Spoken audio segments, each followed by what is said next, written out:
candidate Barrytown in the BUUSD school board seat. A little bit about me. I've been a member of the Central Vermont community since 2019, and I've been living in Barrytown since 2023. My partner and I have two young children, one who is a kindergartner at Barrytown Elementary, and one who will be a preschooler at Barrytown Elementary in the fall. Let's see, what else is there to share? I basically, some of you may know me from my work at Central Vermont Medical Center in the IT department.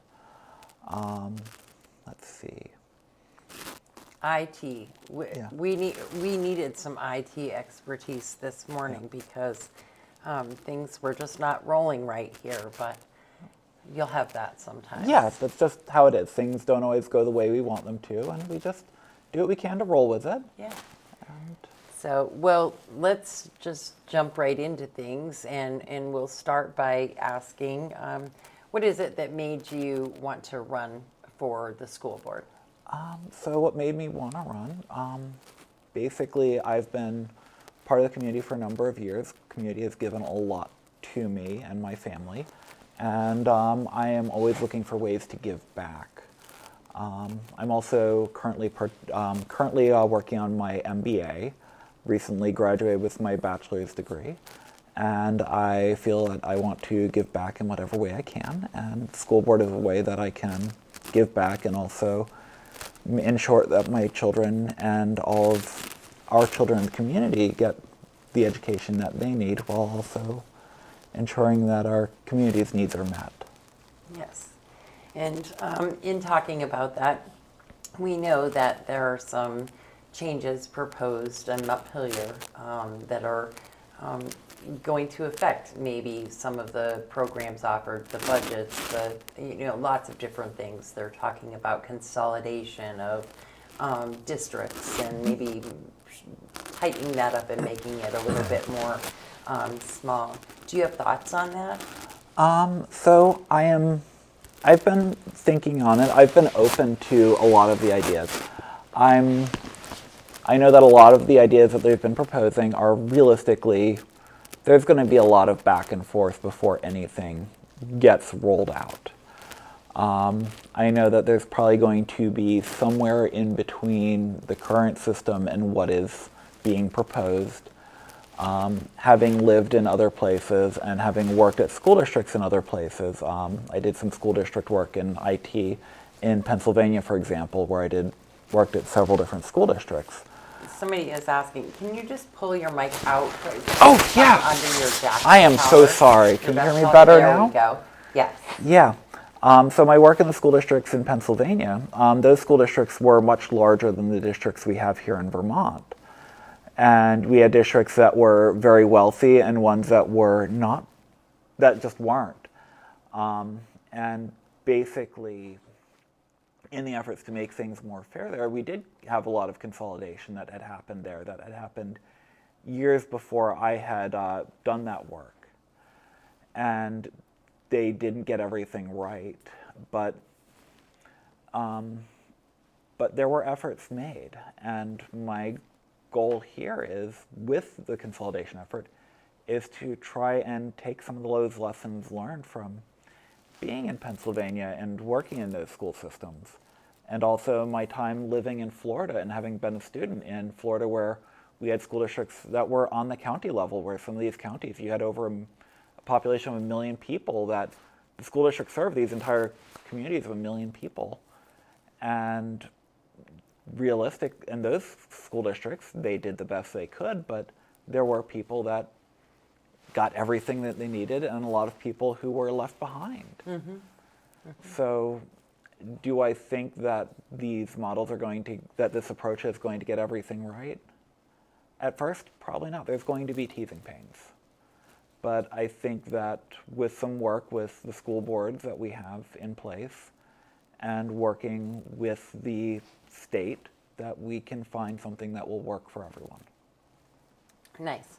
And then another question that I have asked all of the others that I've spoken with so far, we know that, I mean, every school has its challenges, every board has its challenges. We seem to have a lot of challenge in this district right now, or that at least we think it's just this district, and of course it's not, it's all over, but with bullying and whether or not procedure and policy is being followed when it comes to bullying, and what the approaches are, and do you feel that we're doing a good job? Do you feel that there's work that definitely needs to be done in policies and procedures that maybe need to be looked at? So yeah, I believe that there probably is some work that can be done. While I have not seen, admittedly, I have not seen the issue up front and personal. That being said, I know that it is an issue. I've seen the posts in the community groups. So I know it is an issue. I've seen it at the other school districts I've worked at. I've seen it in the community at large. Even in other parts of the community, it is an endemic issue, not just in our schools. And there's a lot of work that we as a community need to do. And we need to support the people that are working in our schools to carry out these policies. And because they can't carry out these policies without our support. And also we need to come together as a community to basically state that these behaviors of bullying, this is unacceptable. And it isn't the work of just the school and the teachers and the admin staff. It is the work of the parents and the students. And we all have to come together and say, this is not acceptable, and we have to work together to stop this. So are you somebody that would be in favor of committees that and maybe even having the PTO and things like that involved in learning ways that you can support the staff, and learning ways that you can develop policy and procedure together as a whole? Or do you think that that should fall on just the board itself? I absolutely believe that because this is a wide overarching issue, that every stakeholder should be involved, from the parents, the teachers, and the board. Because sure, the board, we can set a policy, but that's a top-down approach. And from my experience doing school district work, doing healthcare work, doing corporate work, top-down approaches for some things do work. But for something like this, I do not believe that top-down approach is going to work, because you have to have the input of everyone involved. That, for example, for me as a board member, I'm not upfront and personal with the issue as it stands right now. So I can say, oh yeah, here's my solution, but it's probably not going to work.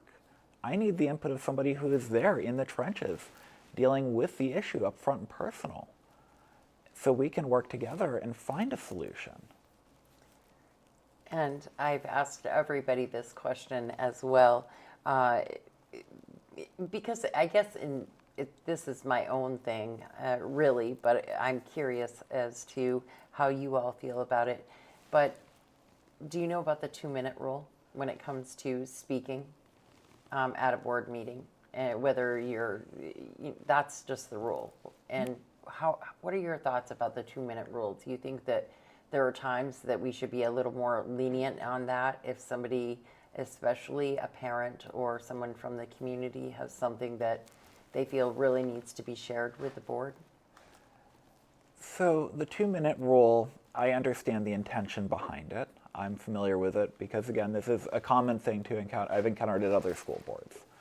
So this isn't just a BUUSD thing. This is whether it's Quaker Valley School District in Leetsdale, Pennsylvania, or Penridge School District in Percy, Pennsylvania. Regardless of where you are, you're going to encounter this. So at least from my perspective, the intent is to basically force people to think through what they're trying to say and get the point across in a clear and effective manner. Now, there are some situations where I think there should be an exception, but what I'm thinking is perhaps maybe a member of the community may want to reach out to perhaps a board member to talk this through, and maybe work with somebody to help get that idea down into something that can be broken down into 2 minutes. And if not, maybe put it on the agenda for an actual discussion. Exactly. Okay, I'm just looking through here just to make sure that we don't have any questions popping up, and so far, no one seems to be chiming in. Some of the, I know that the questions, of course, top of mind are the budget issues and where we're at right now, and the raising of the budget, and looking at the money follows the student and those sorts of things. Do you have thoughts and opinions on that? So on the budgetary issues, we do need to find solutions for our students. As for the costs are going up for everyone. And the real challenge that we have as a community and as a school board is to find solutions that meet the budget, that meet our students' needs, while also fitting within the budgetary constraints that we have.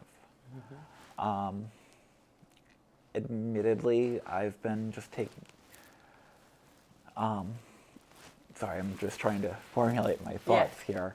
I'll be the first to admit I do not know everything, but that's the beauty of it, is I am willing to say I don't know everything. I want to talk through everything, and I'm here to listen. I'm here to think through things. What may not be obvious to me right now will probably come to me after a couple minutes of talking and thinking through something, because I'm not somebody who wants to make a snap decision. I want to think it through and feel it through and understand the full impact to the community and to our students.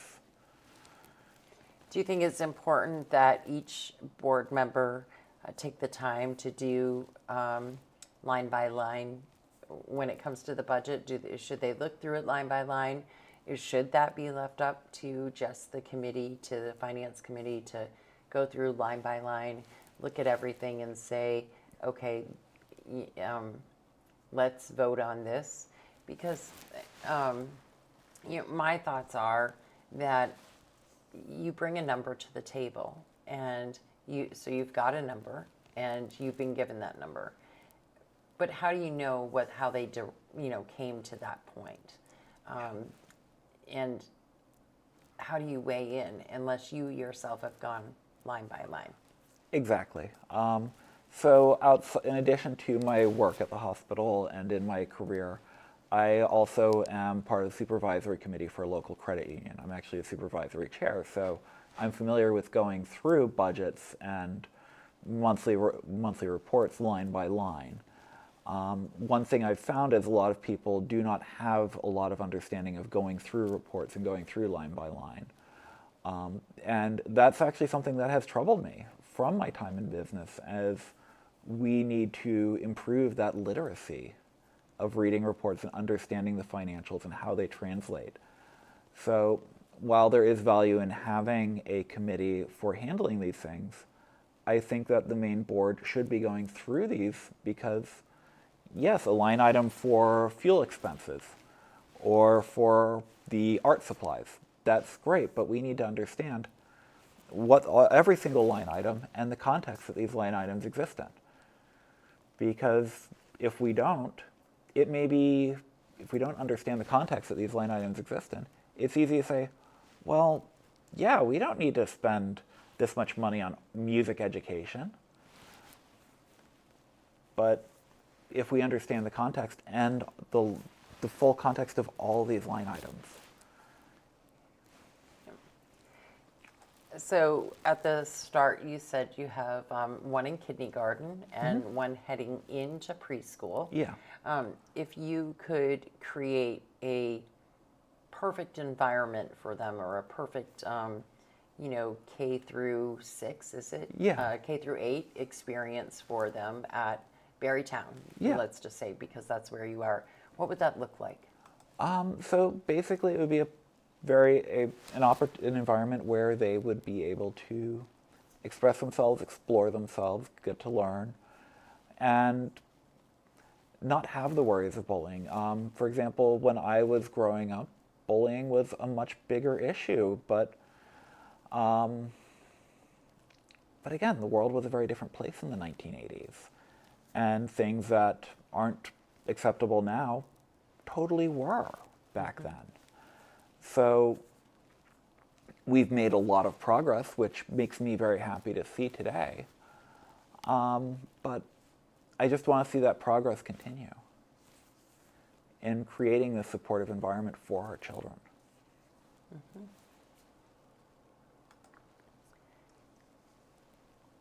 Okay. I don't know why this. So the question that I have here is going back to the budget stuff. And do you support the schools sharing the school choice program? So the school choice program, I've seen. So you're referring to like the charter schools, or I think they're just talking about school choice, and I touched on it a minute ago, where I said the money kind of follows the student. Yeah. So if you were, in Waterbury and you came down to Spalding, and the money kind of follows the Yeah. student. So that program, we did have that in Florida. But admittedly, in Florida, you could only go from one school to one school within the county school district. So in the theoretical model of these consolidated school districts that they're proposing, I would be completely supportive of that as long as they're going from one school within the district to another. But if they're going from like a school within a completely different district, I'm supportive of the school choice program with some, I hate to say guide rails, because, for example, why are they choosing to do this?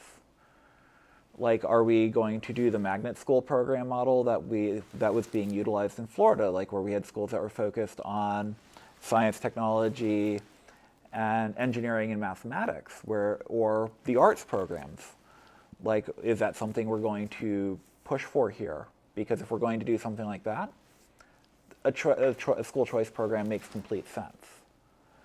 Whereas the current model, from what my understanding of the school system here in Vermont, that doesn't make a lot of sense to me. Right, especially because we do have the career center Yeah. as well. I mean, that doesn't happen until in the high school years, of course. But Yeah. it's certainly, and I know that here in Vermont, in the smaller schools, some of those choices get made because of, but usually within the county. Yeah. There's a couple of different schools that do this, but usually these situations arise here when it comes to a child is not happy getting what they need in a certain school, or they're being bullied, and so they may Yeah. transfer to the other sending school, or there are very specific reasons as of right now that Yeah. happens. But I don't think I don't think it's like the way it is in Florida yet Yeah. at all. But I think that may be what they're discussing. Okay. And again, that goes back to what I was talking about earlier about the importance of having these large committees where we have all the stakeholders involved, because that's a really good illustration of, from my perspective, I don't have all the information. And without having somebody who has more of the information, I could potentially make a decision that, or with top-down decision making, isn't going to be best for the community. So with this new information I have at light, the school choice program makes a lot more sense. So I'll be the first to admit, I do not know everything, and that's why the most important thing for me is to listen and work with people so we can come to a better solution. But I'll be the first to admit, or the first person to say, here's what my thoughts are with the knowledge I have already. Which, I mean, I guess that's a really good perspective to have, and is to say, okay, I'm ready with open ears and open Yeah. mind. So how about meeting people where they're at, but most importantly, meeting the students where they're at? Yeah. Do you have thoughts on that? I know that's kind of it. And when I say that, meeting students, I mean the proficiency grading, the way that we do things now. What are your thoughts on that? So the way we're doing things right now, admittedly, I do not have a lot of information, but again, that's the beauty is I've been trying to go into this with as little preconceived notions as possible. I want to go into this open and with an open mind and understand why we're doing things we're doing. That way I can then better get more information and then go from there. But as for meeting them and interacting with students, I'm completely open. I've interacted with students before, like working in IT at school districts. They would come to me with technical problems. 20 years ago, when I was at Quaker Valley School District, we were part of a one-to-one initiative program where every student was issued a laptop that they could take home with them. Like back in those days, this was like science fiction. And I was the representative from Apple Computer who was working there, working with the students where if they had a technical issue, they would come to me directly. And every student was at a very different academic level, different technical level, and just basically just taking the time to listen and meet them where they were. All right. And next, I guess we can just take a moment to let everybody know why they should vote for you. So why you should vote for me? I will listen to you. I will take all of your input, and I will do everything I can to make sure that your voice is heard and listened to and carried in our community and in our school board. Because at the end of the day, the school board is here to serve your needs and make sure that our children are prepared to go out into the world so they can go and work in this community or go on to higher education. So they can go on and become nurses, doctors, teachers, mechanics, anything that they want. And I want our students to know that there are endless possibilities for them, that they are not constrained or limited in any way, shape, or form. And my long-term goal is that we want to keep our young people here in Vermont. And we have to start that here in the schools. Because the biggest issue in my eyes facing Vermont is that our young people, they go to school, they do well, they go off into college, and they leave. If we're lucky, they come back when they're in their 30s or 40s. My goal, and here, long term, is we need to set a good foundation with them, improve our partnerships with local employers, and create pipelines for our students to stay in Vermont and bring the average age of our population down. Because that's realistically the biggest issue facing our state. Nice. And are you available online, Facebook, email? How do people reach Ian? So they can reach me on Facebook. They can reach me on email. If you see me around town, flag me down. And what is your email, Ian? That is iantm@icloud.com. TM? Yep. And if you see me at the hospital, in the cafeteria, don't be a stranger.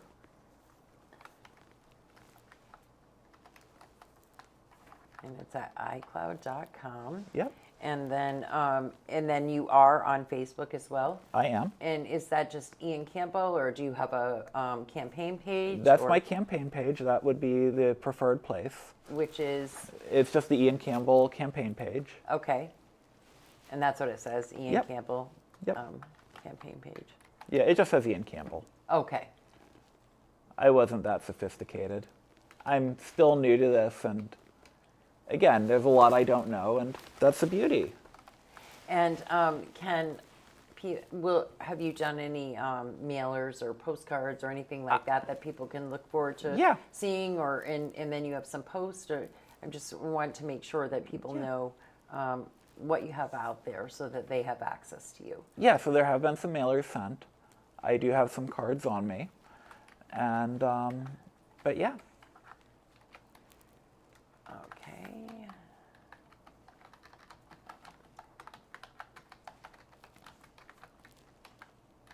Perfect.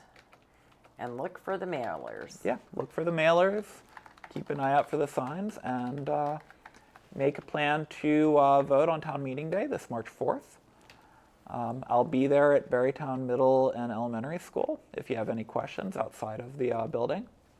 Right, it's from 7 to 7. Yep, 7 7 to a.m. 7. to 7 p.m.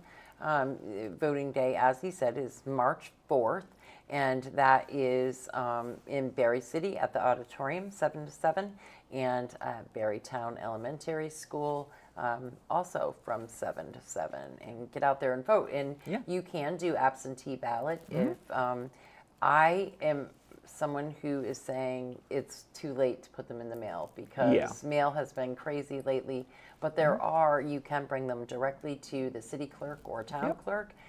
There is a drop box behind City Hall in Barre and at the town clerk's office in Barrytown.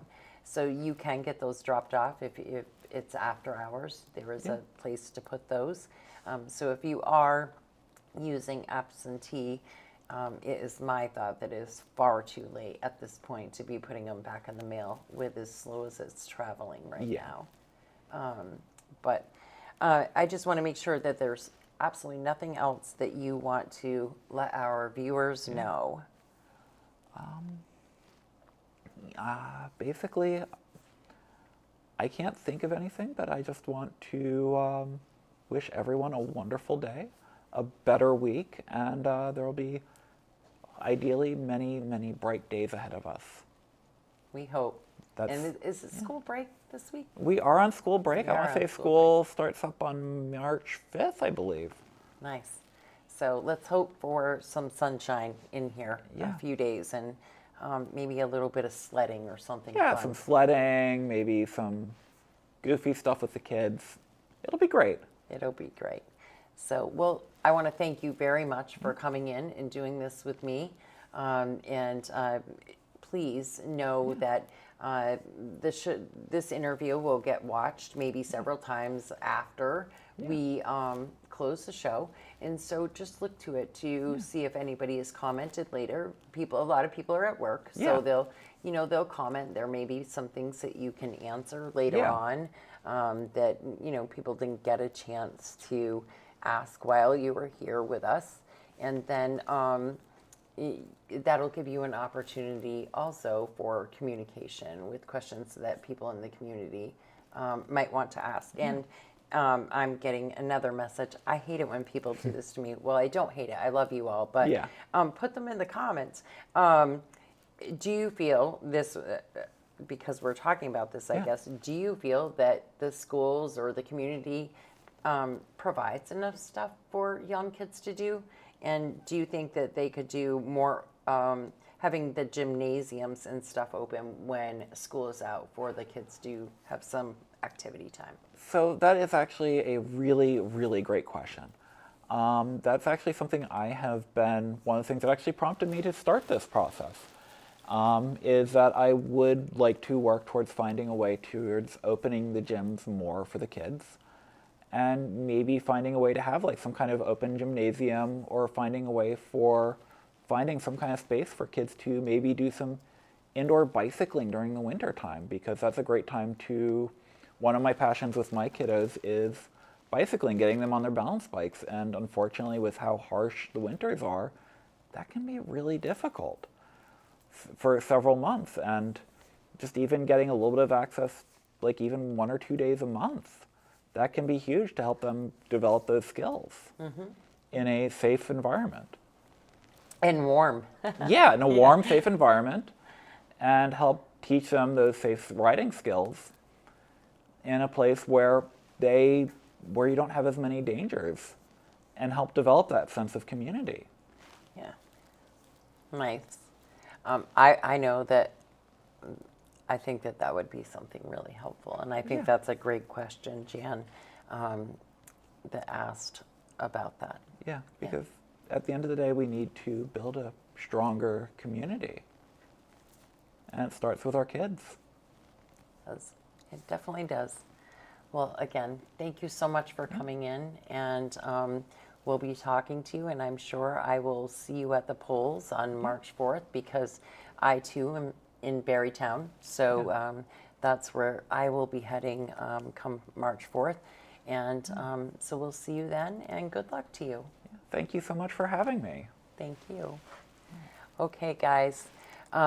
Thanks for tuning in. Join Michael and I tonight right here on 802 Scoop and or the Barry Beat podcast, whichever you choose, on YouTube and Facebook, of course. We'll be here with Nicholas Dorelli Castro. We're going to talk about the DPW, I can't talk, building.